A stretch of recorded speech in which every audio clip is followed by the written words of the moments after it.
is the Business Breakfast on the UAE's #1 talk radio station. Dubai Eye 103.8. Where it is, of course, earnings season. A number of big names expected to report in the US today, including, I imagine, a number of those associated with the Super Bowl, such as Krispy Kreme. Here in the UAE, we are looking at the numbers that have come out over the weekend and the start of the weekend, including those from the healthcare company Burjeel Holdings. They've reported a jump of more than 50% in net profits for 2022. And we're very pleased to be joined by the chairman and founder of the company, Dr. Shamsheer Vayalil. Thank you so much for joining us. It's lovely to have you. Let's look at that strong increase in net profits, more than 50% rise for the annual year, 2022. What's behind it? You talk about a yield enhancement strategy that's paying off. What's actually happening on the ground? So, thank you for having me. First of all, good morning. We said in our prospectus that we are all about a growth story. We have done with all our major investments. Many of our assets are on a ramp-up phase. So we have walked true to the promise that we have made to our investors. Our last hospital, which is Burjeel Medical City that we invested in, which opened in 2020, delivered a stellar performance. So it's all about the purpose of our hospitals. We have been talking about yield. We have been talking about complexity. We've been talking about treatments that are not available locally, which are like bone marrow transplant. So the performance paid by itself. People post-COVID starting to realize that product next home is better than traveling all the way.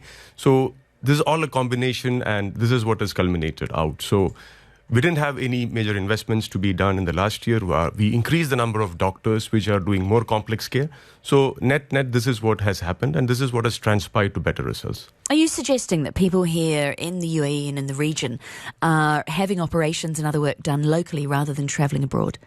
So that's the thing that has happened post-COVID, where getting a visa takes a lot of time, and traveling with all those concerns has again started making people think for something closer to home. And this is not just for UAE, it's for the whole region. We are starting to see a bigger uptake in patients coming from outside of the region, because some of our complex treatments first time offered were all given to patients who came from outside. So the trend is changing. People, like to come to Dubai, UAE for that matter, and enjoy the hospitality. And it's so much closer, well connected, and easier to reach as well. The visa processes are much easier, and they feel at home. So I think we have benefited out of the number of patients coming in, and the patients who are staying back for the same matter. What about the cost of those procedures? Yeah. Inflation obviously hitting every sector around the world. What has it meant for you? So the advantage what we have is that the prices of medicines and consumables are mostly capped by the regulators here. So the inflation has already been taken into account. But again, we have the normal staff salary inflationary pressures. But for us, the main advantage is that most of the staff has been hired on board, and most of the equipment purchases has already happened. So it is not affected us so much in terms of other places, because we have a dollar peg as well. So these are the things that has helped us in terms of even hiring. So if you see, our staff hire has increased from international markets. People like to come back from places like UK and US, where we promote research and publication of journals in international papers. So the combination of ability to attract talent and, the larger market conditions have helped us. How much, though, are you having to pay more for that talent? So the salaries go up approximately 5 to 6%. That's what we have seen. And I think it's always been a case of overall pressures that we have, because most of our assets, we have long-term rentals, we have contracts, maintenance, which are on a longish term. So we always go for long-term contracts and long-term stuff. So it's not very much affecting as so in other segments, but for us, it's more of a calculated.